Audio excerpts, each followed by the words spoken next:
Greetings, my fellow Americans. This is the Base Mind, the Black American spiritual superstar.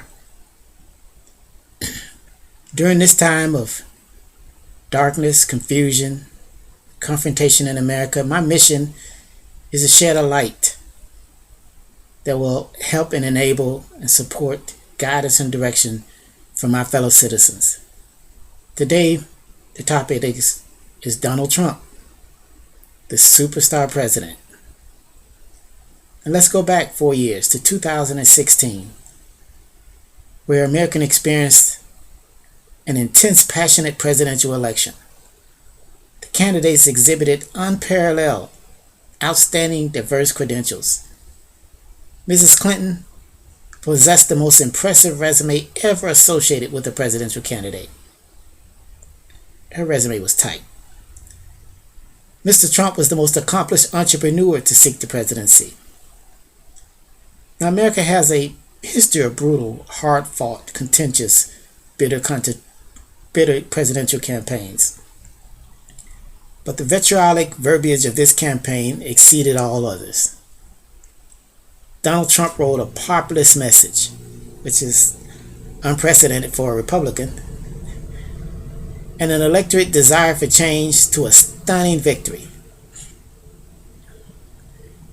Now, almost 4 years into the Trump presidency, this nation has witnessed an astonishing display of drive, energy, talent, and commitment to performance achievement that has taken this nation and the world community by storm. There was just no way to anticipate, expect, or believe that a President Trump could or would be this good, this capable, this effective, or this dynamic at leading this United States of America. Allow me to share my perspective. I grew up as a sport jock, fixated upon athletic competition, and attended college as a scholarship athlete.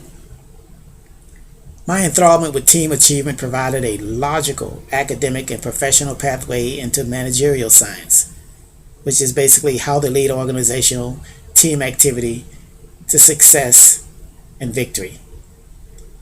I possess a degree in business management and an MBA. Over the years, I developed an acute fascination with certain individuals who were able to rise above fellow competitors to perform, achieve, and inspire at what we all refer to as a superstar level. As a native Clevelander, this traverse has taken me from Jim Brown to LeBron James. I am intrigued by certain character traits that push, inspire, motivate special individuals to pay the cost to be boss and achieve superstar status.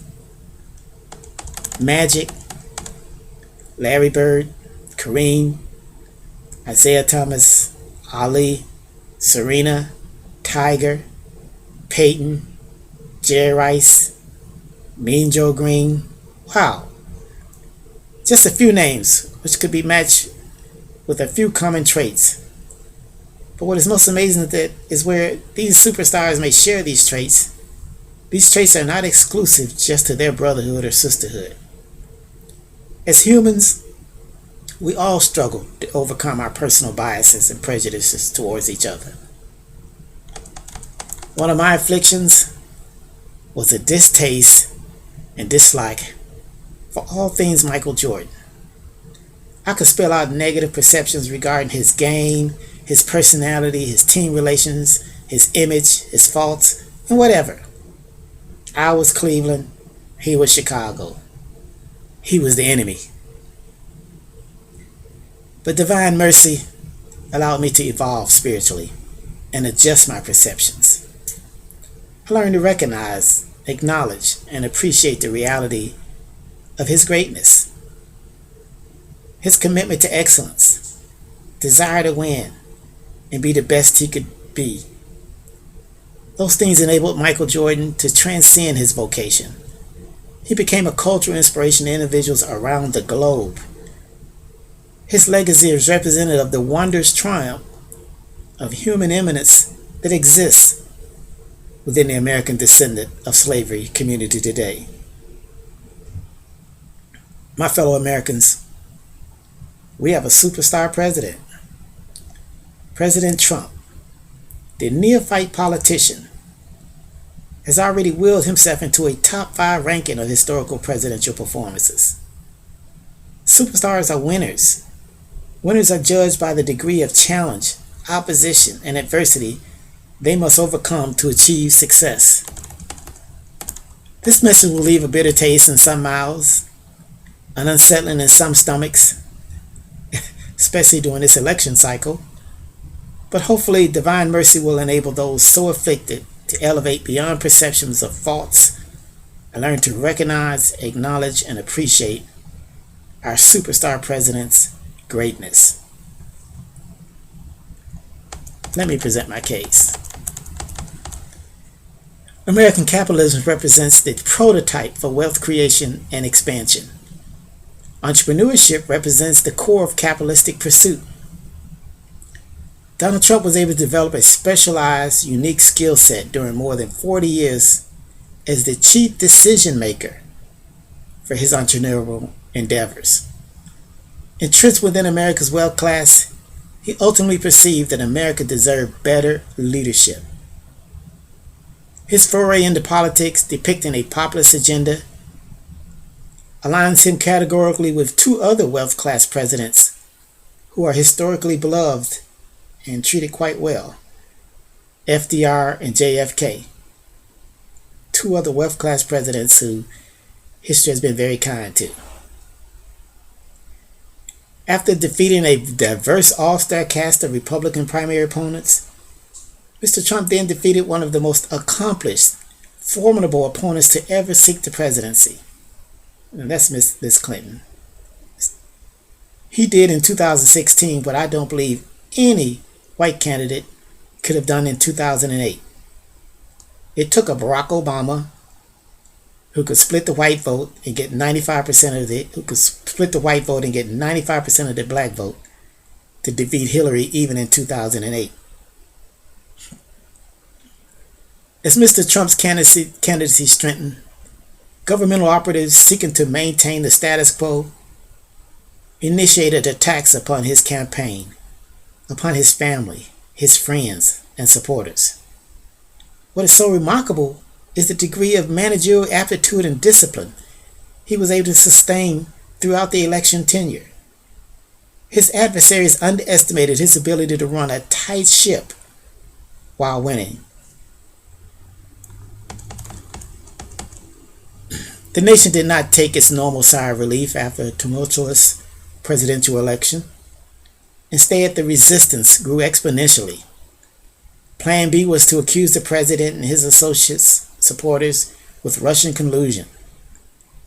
This narrative was shoved down America's throat even as citizens were recovering from the shock of President-elect Trump's astonishing victory.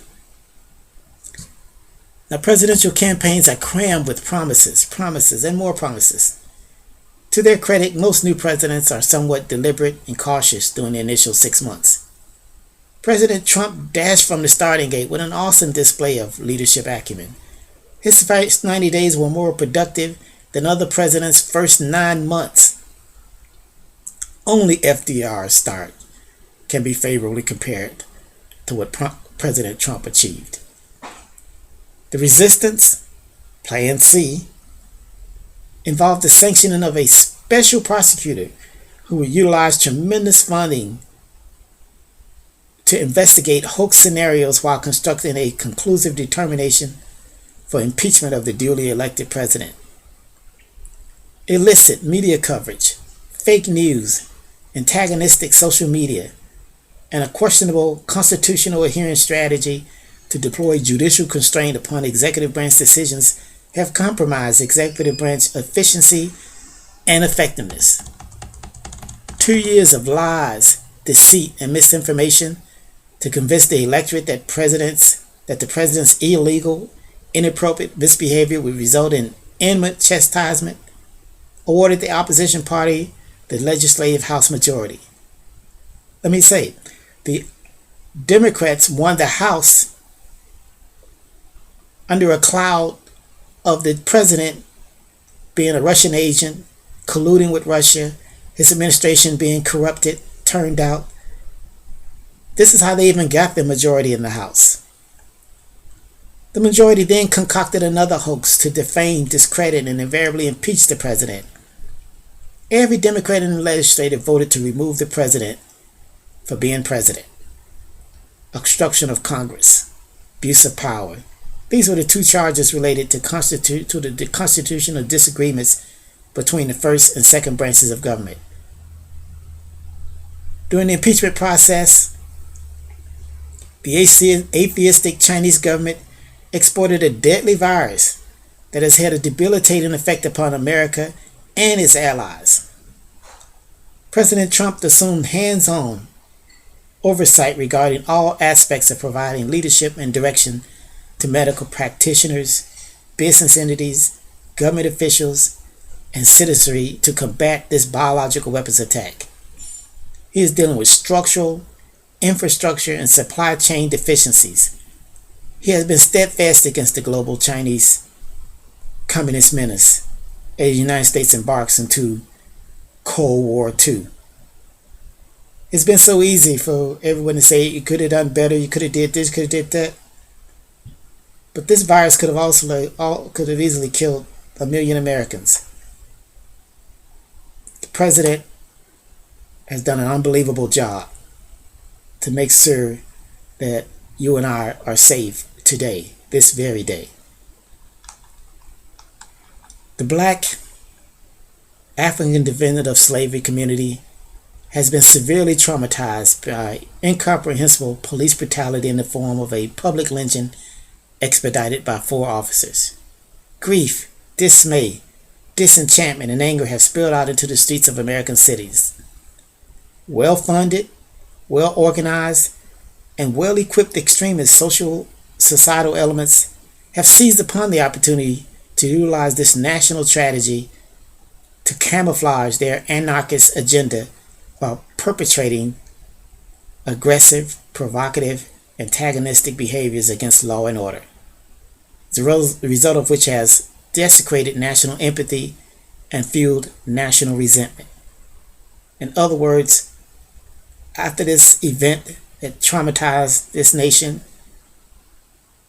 that tremendous national empathy that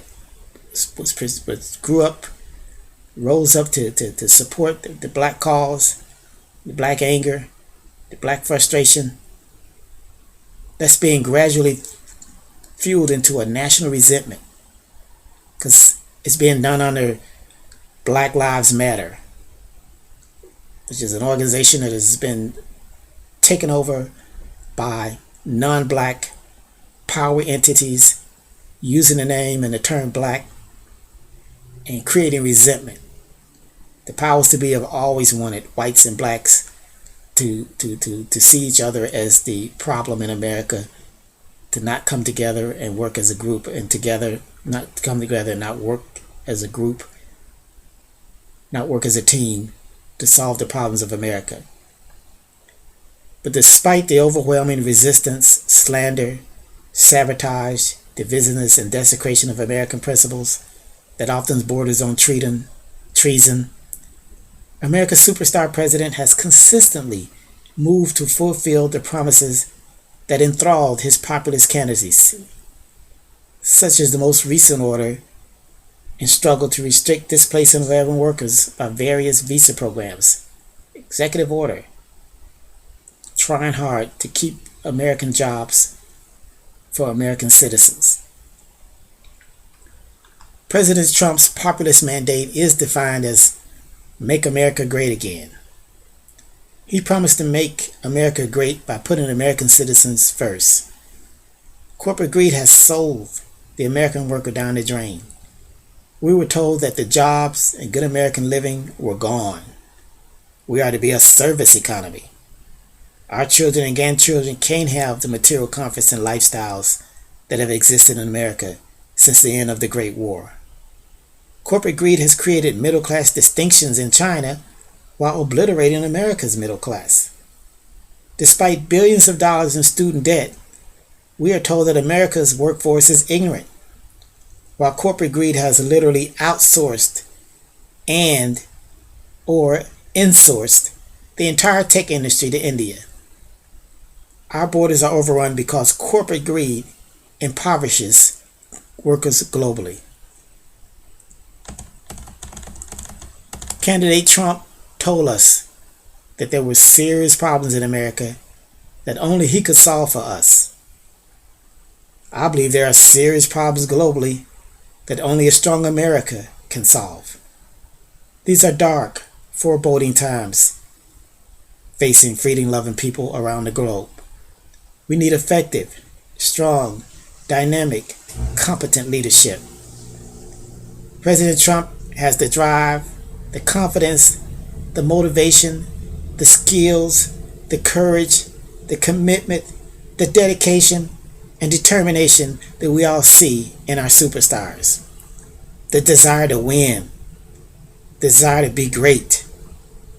My fellow Americans, we have a superstar president. My fellow Americans, these times call for superstar leadership.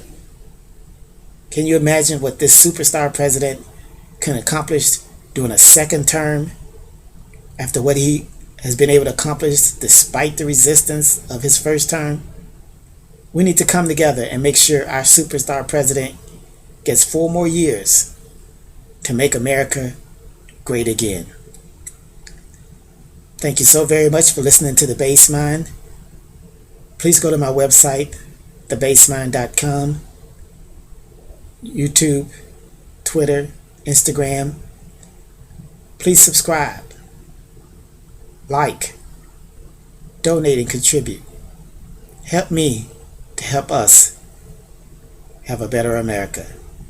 Thank you. God bless you. God bless America. And God bless the believers.